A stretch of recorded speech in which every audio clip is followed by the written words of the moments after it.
Okay, so I had asked you guys for some suggestions for tutorials, and somebody obliged me, thank you so much, with something that I feel like I'm confident enough to do right now. Still working on the other stuff, really I am. Okay, so this is how to airwalk. First and foremost, the airwalk is best performed barefoot because you can see it better. In shoes, it might get lost in translation unless you're really, really good at it, which takes a lot of time. I tried to see if I could do it on a static pole, and just kind of twist my hands around the pole. Not going to happen. So it must be done on a spinning pole.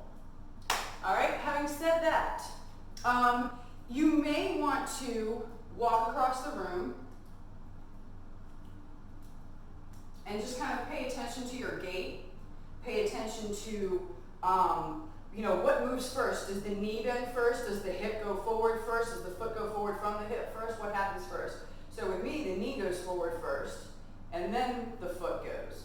Or the knee bends first, and then the foot goes forward. So if you can try to remember that on the pole. The other really important thing is you've got to flex the feet.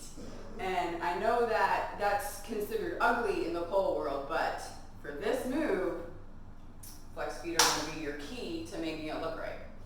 So you're going to walk around to build up a little bit of spin because you're going to need that spin to carry you around so that you can create that illusion of walking around. So spin, get as high up as you can.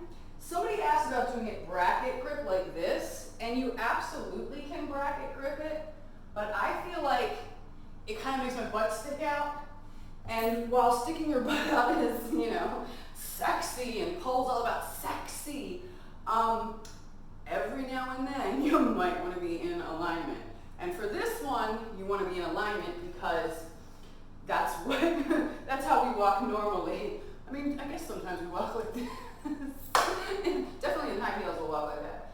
But, most people's normal gait is not with the back heavily arched, walking like this. So most people's gait, shoulders, are above the hips or above the knees. So to that end, it's easier to do a crossbody grip. So it's kind of a bracket grip, but it's really a crossbody. Your most important thing, inside hand's going to be high, and you're living off that. Like, you'll notice when I go around with the left hand high, my left hand grip isn't quite as strong as my right hand grip, so I probably can't make it around quite as many times.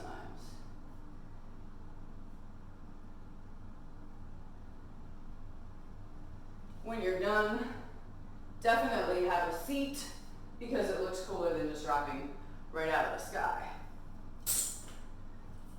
Okay, so like I said, you want to pay attention to your gait. So what I've noticed is that my knee comes up and my foot kind of drops, and then the hip goes forward, the foot flattens out. So you want to try to imitate that as much as you can when you're in the air, but not exaggerate it too much so it doesn't look silly. So if you notice, when the knees are bending, they're not bending this much. Okay? They're not doing that. So it's really tempting to do that when you're up on the pole. It's really tempting to make it look like you're walking. Don't do that. Keep it as what it would look like naturally as possible. So you're going to want to use like half the knee bend that you think you should when you get up there. Okay? So grab, allowing yourself to spin. Cross chest grab, cross abs grab, and hold on. Remember, the top hand is your strength. You're going to bend the knee, allowing the foot to drop, and then push it forward, flattening the foot. So the hardest part, and I'm not even that great at it really, the hardest part is getting that synchronicity between having the knee pull up with the foot drop, and then having the foot go forward with it pointed, with the feet pointed.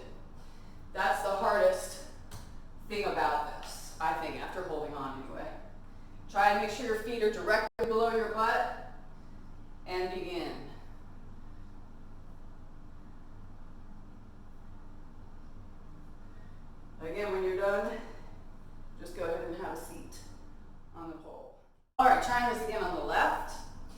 Remember, the hardest part is coordinating the flexing and the pointing of the feet. Once you get your feet under you,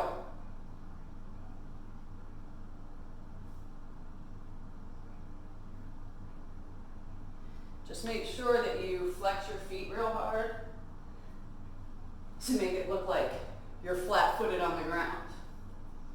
Okay? And then when you're done, of course, have a seat on the pole and do whatever else is left for your routine. All right? Definitely go on your strong side, although I practice on both.